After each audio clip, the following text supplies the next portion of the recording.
유튜브 알고리즘이라는 말을 다 아실 줄 압니다. 유튜브 AI가 내가 좋아할 만한 영상들을 골라서 보여주는 필터링 기술을 의미하는 말입니다. 영상 하나를 딱 보는 순간에 AI가 이제 그것과 연관된 다른 영상들을 연달아서 보여준다는 것입니다. 그래서 영상 하나를 재밌게 보면 이 AI는 어떻게 알고는 내가 좋아할 만한 다른 영상을 준비해서 딱 틀어준다는 것이죠. 그래서 어떤 분의 유튜브에는 순 건강 정보만 연달아서 나오게 되고요. 저희 어머니가 대표적으로 그렇습니다. 또 어떤 분의 유튜브에는 나는 자연인이다만 시리즈로 나오게 되는 것이죠. 그래서 이 유튜브 알고리즘이 참 무섭다는 생각을 합니다. 어떻게 그렇게 내 마음을 잘 알고 내가 피해갈 수 없을 만한 이 매혹적인 다음 영상을 준비하고 있다는 것인데요.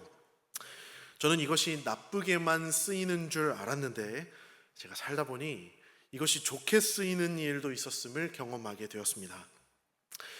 제가 얼마 전에 유명한 기독교 방송국의 간증 프로그램을 한번 시청했는데요.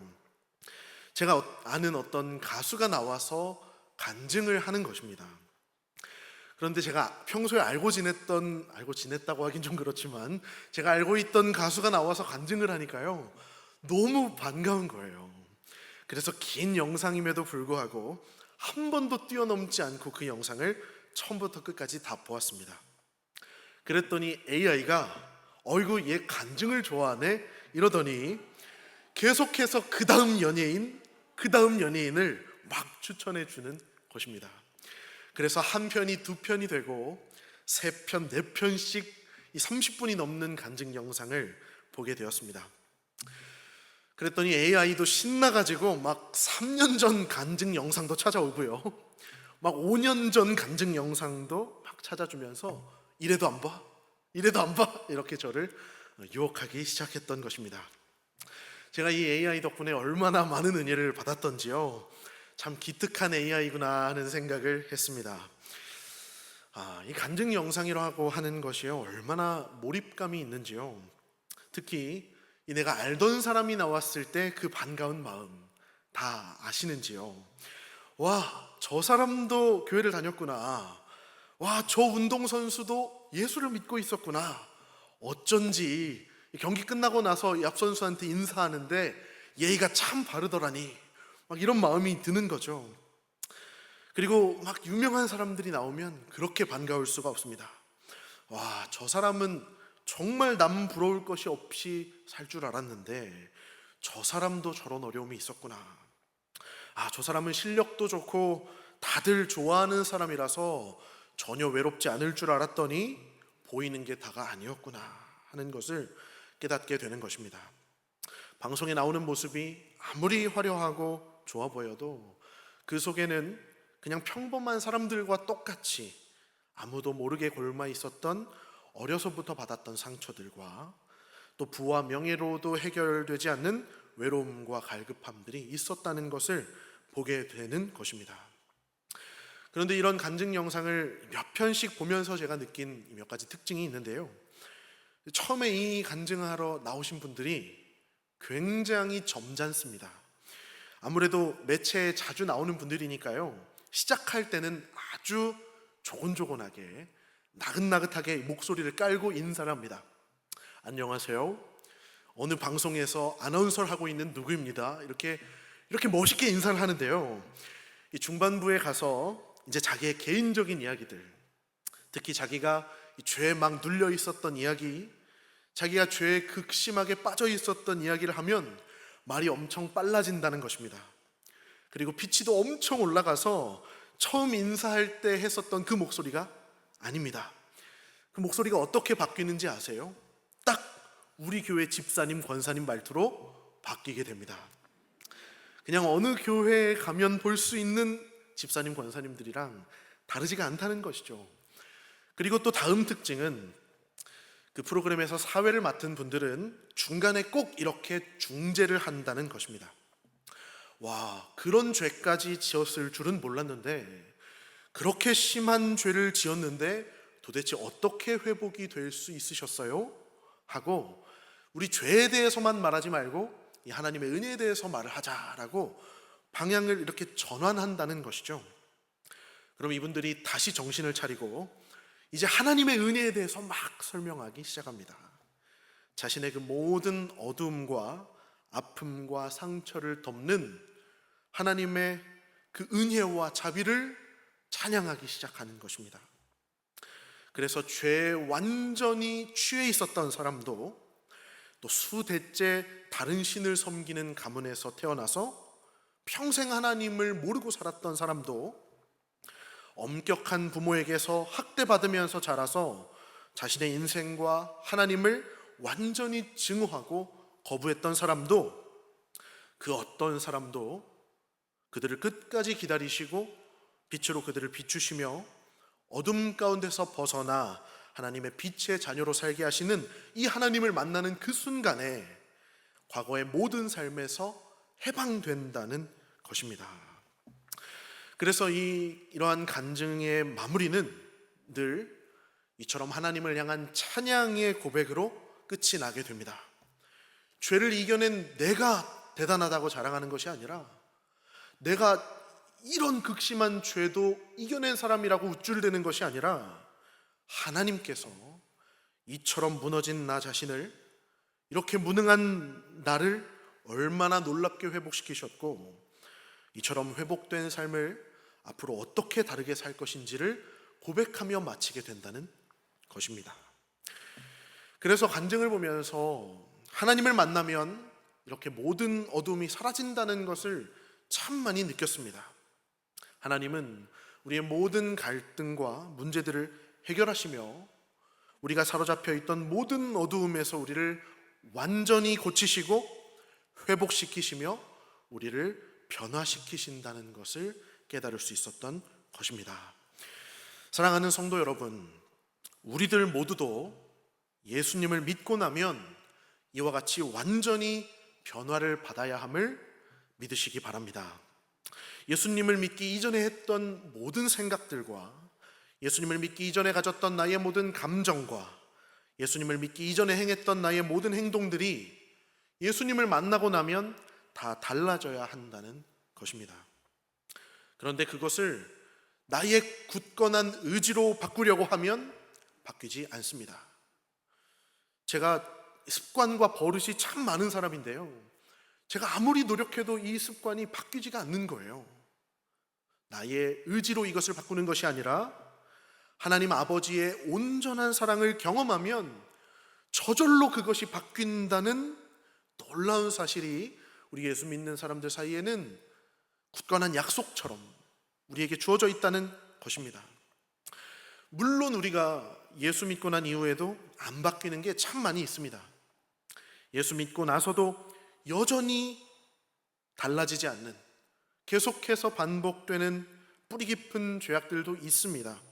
하지만 예수 믿고 나서 분명히 달라지는 것은 죄를 반복하면서 그냥 나를 죄악 속에 포기한 채로 살 때보다 죄를 이겨냈을 때의 감격이 훨씬 더 크다는 사실입니다. 죄를 짓고 난 후에 느끼는 시원함보다 내가 하나님의 자녀답게 살 때 느껴지는 기쁨이 이제는 훨씬 더 크다는 것입니다. 그래서 우리는 이 신앙의 횟수를 거듭할수록 우리는 하나님의 자녀답게 사는 이 즐거움을 누리기 위해 애쓰며 살아가는 것이죠. 내가 5년 동안 불순종했던 내 죄를 내가 이 몇 달 전에 해결해보고 나니 이렇게 기쁠 수가 없다.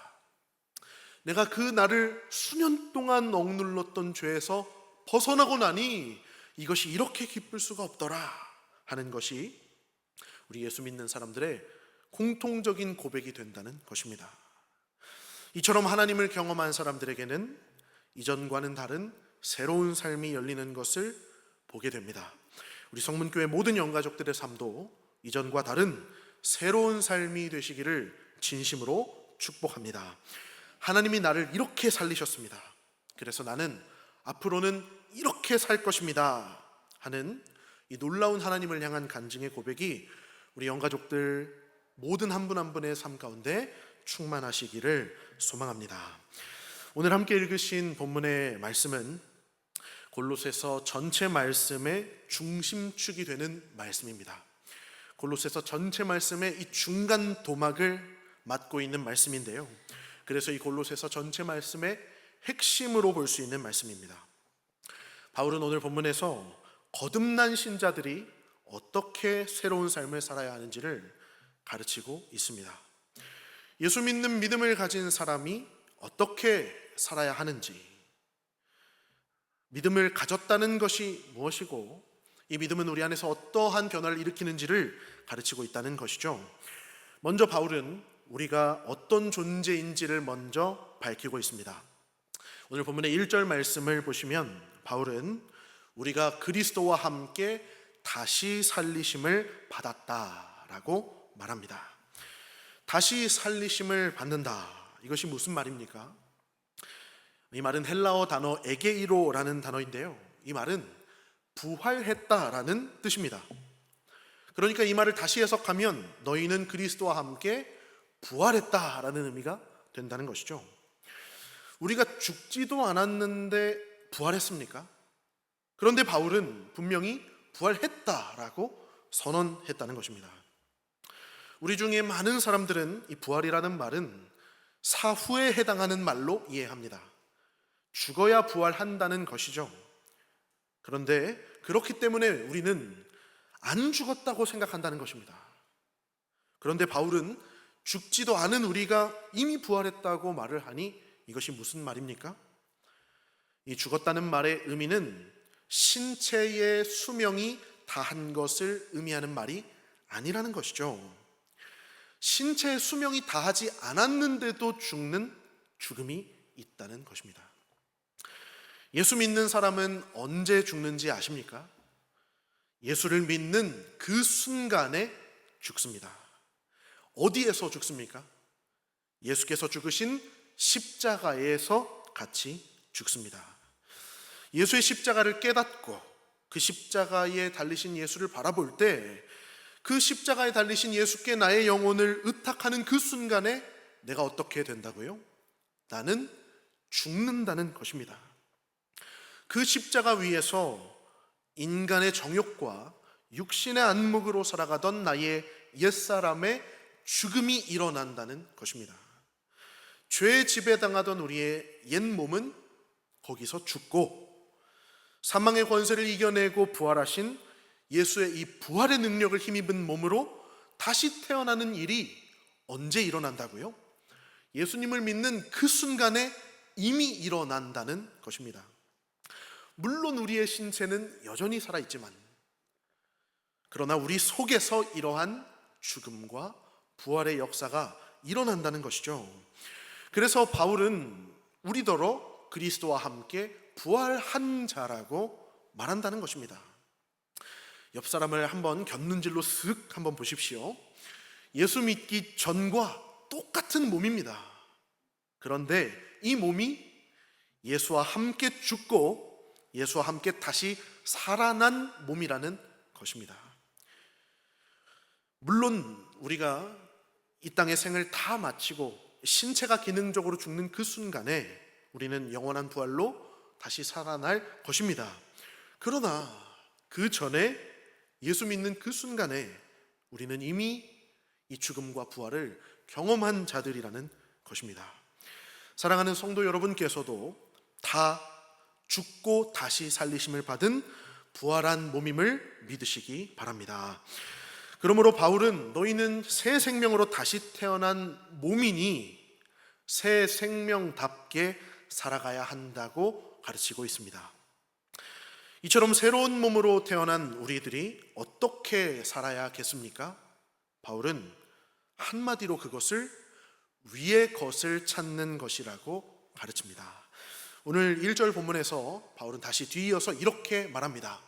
너희가 그리스도와 함께 부활했으면 위의 것을 찾아라. 사랑하는 성도 여러분, 위의 것을 찾으시기 바랍니다.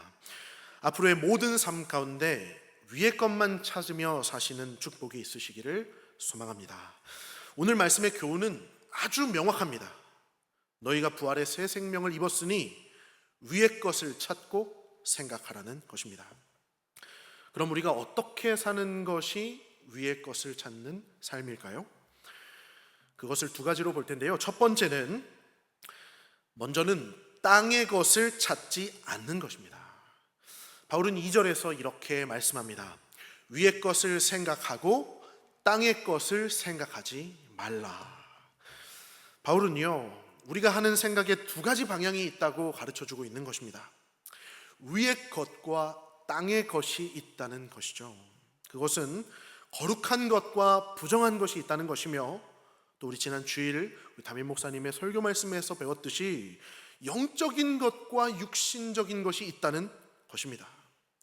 그러나 너희가 부활한 몸을 가지고 살아갈 때에 땅의 것을 찾지 말고, 더 이상 육신적인 것들을 찾지 말고 위의 것을 찾으라고 말했다는 것입니다.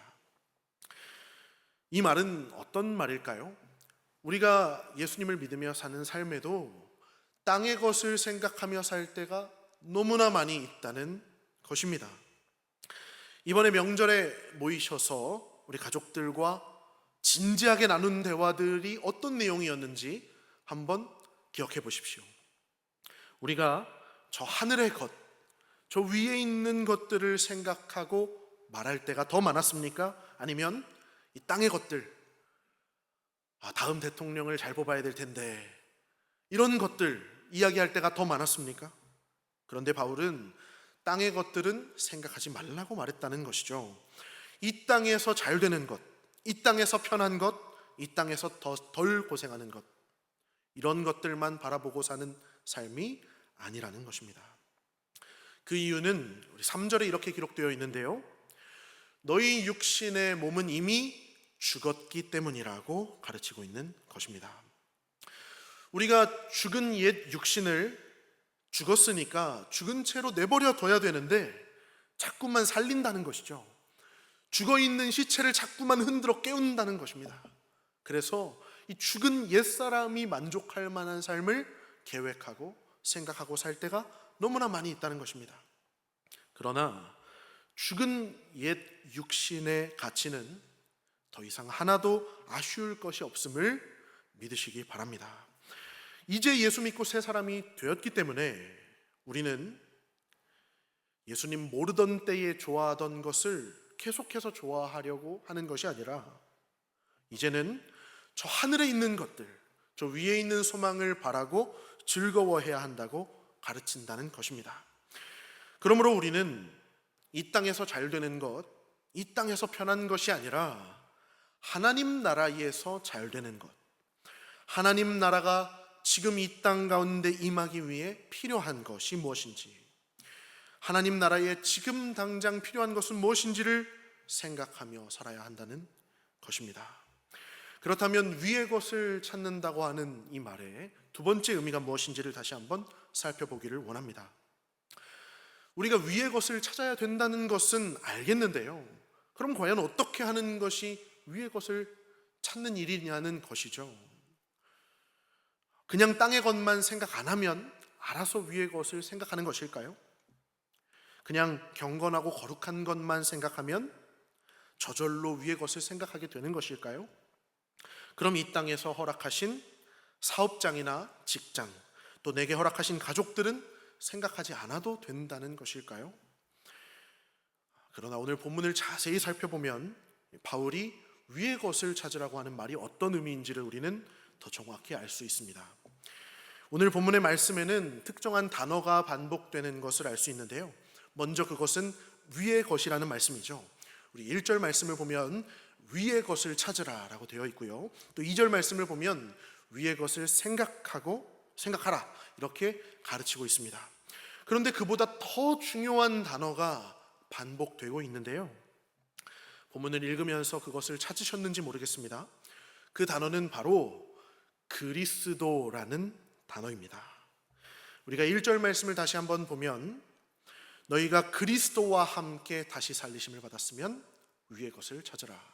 거기는 그리스도께서 하나님 우편에 앉아 계시느니라. 3절 말씀입니다. 너희 생명이 그리스도와 함께 하나님 안에 감추어졌습니다. 4절 말씀입니다. 우리 생명이신 그리스도께서 나타나실 그때에 너희도 그와 함께 영광 중에 나타나리라. 아멘. 그렇다면 바울이 오늘 본문에서 가르치고자 하는 것은 무엇일까요? 오늘 바울이 이 본문 가운데 너희가 찾아야 할 위의 것이 무엇인지를 가르치기 원하는데, 그것은 바로 그리스도를 생각하는 삶이라고 가르치고 있다는 것입니다. 믿는 자들이 부활의 새 생명을 입은 후에 남은 인생 동안에 가장 힘써야 할 것이 있다면 그것은 바로 예수 그리스도를 생각하는 일이라고 바울은 가르치고 있다는 것이죠. 우리는 이 새로운 생명을 받은 이후에도 그리스도를 생각하지 않으며 살 때가 너무나 많이 있다는 것입니다. 그러나 바울은 우리의 눈을 들어서 저 위에 계신 우리의 구세주 예수 그리스도를 계속해서 바라볼 것을 우리에게 권면하고 있는 것입니다. 사랑하는 성도 여러분, 구주 예수 그리스도를 생각함이 얼마나 즐거운 일입니까? 우리를 죄에서 살리시기 위해 나를 대신해서 죽으시고, 누구든지 그를 믿는 사람은 그 안에서 이 자신을 괴롭히던 모든 어두움의 문제를 다 해결받고 이제 더 이상 옛 생명으로 사는 것이 아니라 새 생명으로 살게 하시는 그분이 바로 예수 그리스도이신 것이죠. 그분을 생각하며 살아가는 삶이 얼마나 기쁘고 즐겁습니까? 그래서 하나님의 사랑과 은혜를 간증하는 수많은 사람들의 증언을 볼 때에 우리도 이 좋으신 예수 그리스도의 은혜를 날마다 생각하며 살고 싶다는 마음을 가지게 되는 것입니다. 우리는 이와 같은 증인의 삶을 살아야 하는 줄을 믿습니다. 예수 그리스도께서 얼마나 좋은 분이신지를 사람들을 불러 앉혀놓고 날마다 간증하는 삶을 살아야 하는 것이죠. 이 주 예수 그리스도를 생각하는 기쁨으로 하루하루 이 예수를 더 생각하며 이 예수님께서 원하시는 것이 무엇인지를 더 생각하며 찾으며 묵상하며 살아야 한다는 것입니다. 예수님이라면 무엇을 원하실까?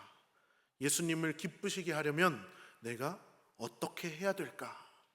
이것을 고민하는 그 순간에 우리는 이 땅에서 나에게 허락하신 그 자리, 직장과 사업장과 가정 안에서도 위의 것을 찾고 생각하며 살게 되는 것입니다.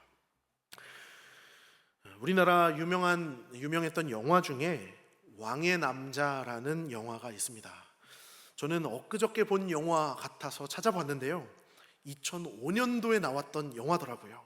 이제 내년이면 나온 지 20년이 되는 영화인데요, 그런데 이 영화는 이 광대들을 주인공으로 해서 만든 영화입니다.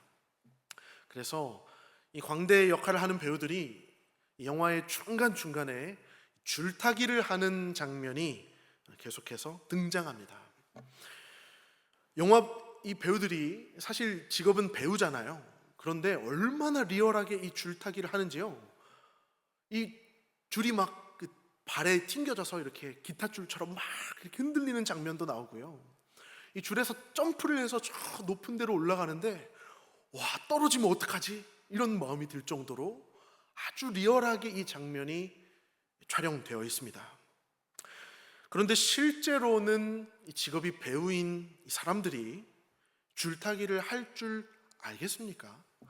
이 영화를 찍기 위해서 뭐 그런 방법들을 배워서 촬영을 했다 하더라도 이 배우들은 이 줄을 탈 때 굉장히 두렵고 또 실수도 많이 했을 것입니다. 그래서 이 배우들이 줄타기를 연기할 때는 그냥 줄을 탄 것이 아니라 사실은 전부 다 등에 와이어를 메고 피아노 줄을 메고 촬영을 했다고 합니다. 그런데 이 장면을 보면 너무 그럴듯한 거예요. 정말 줄을 타고 있는 것처럼 연기했다는 것이죠. 그래서 많은 사람들이 이 영화가 상영된 이후에 그 사람들을 찾아가서 그 장면에 대해서 인터뷰를 했습니다.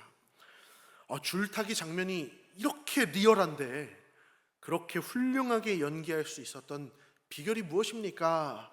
하고 물어봤더니 이 배우가 뭐라고 대답했는지 아세요? 이 배우가 발은 줄 위에 두고 등에는 와이어를 메고 있으니까 이 무게 중심이 두 개가 되더라는 겁니다. 발에도 무게 중심이 있고 등에도 무게 중심이 있어서 오히려 서 있기가 더 힘들다는 겁니다. 그런데 이 연기를 할 때 철칙이 하나 있었는데요. 그 철칙이 무엇이냐면 절대로 무게 중심을 발에다 두면 안 된다는 것입니다. 이 스턴트 감독이 그걸 가르쳐 줬대요. 누구누구씨, 이 발이 줄에 있어도 절대 발에다가 무게를 싣지 마세요. 그러면 무게 중심이 두 개가 돼서 고꾸라집니다. 크게 다칠 수 있어요. 그러니까 발이 줄에 다 있다 하더라도 당신은 이 등에 묶인 줄만 생각하고 연기하십시오 라고 가르쳐 줬다는 것입니다. 그러니까 진짜 중요한 것은 무엇이라는 거예요? 등에 묶여 있는 줄이 훨씬 더 중요하다는 것이죠. 저는 이것이 나타내는 의미가 아주 중요하다고 생각합니다. 우리 예수 믿는 사람들의 삶이 이와 똑같다는 것입니다. 우리도 이 땅에 발을 붙이며 살아가지만 실상은 저 하늘에 묶여 있는 하늘의 사람들이라는 것이죠. 그런데 우리가 깜빡하고 우리가 마치 이 땅에 속한 사람인 줄 알고 땅의 것만 생각하는 순간에 우리의 삶은 고꾸라진다는 것입니다. 등에 줄이 안 묶여 있으면 상관이 없겠지만 하나님의 선택을 받아 하나님의 백성으로 묶여 있는 사람들의 삶은 땅의 무게중심을 두는 그 순간에 넘어질 수밖에 없다는 것입니다. 등에 줄이 묶인 사람은 반드시 그 무게중심을 하늘에 두어야 한다는 것입니다. 우리는 하늘에 속한 사람들인 줄 믿습니다. 그래서 땅에 있는 것들은 더 이상 우리에게 안정감을 주지 못합니다. 우리는 이 사실을 절대로 잊지 말고 깨어있기에 힘써 나는 하늘의 중심을 잡고 살아야 되는 사람이야, 나 자신을 날마다 일깨워야 하는 것이죠. 이제 말씀을 삶에 적용하며 마치겠습니다. 사랑하는 성도 여러분, 우리는 이미 죽고 다시 살아난 새 생명을 가진 사람들입니다. 그러나 여전히 이 땅을 살아가지만 저 하늘에 묶여있는 하늘에 속한 사람들입니다. 그래서 우리는 이 땅의 삶을 살아가는 중에도 날마다 저 하늘을 바라며 위의 것을 찾고 그리스도를 생각하며 살아야 하는 사람들입니다. 제가 이전 사역지에서 청년들을 담당했을 때 그런 활동을 한 적이 있는데요. 갑자기 불시에 한 사람당 종이 하나씩을 나눠주고 지금 마음속에 있는 응급한 기도 제목 10가지를 적으라고 시킵니다. 그럼 청년들이요 성실하게 자기 기도 제목들을 쭉 씁니다. 중요한 순서대로 쓰는 사람도 있고 현실의 문제 5개, 미래의 문제 5개로 나눠서 쓰는 사람도 있고 그랬습니다.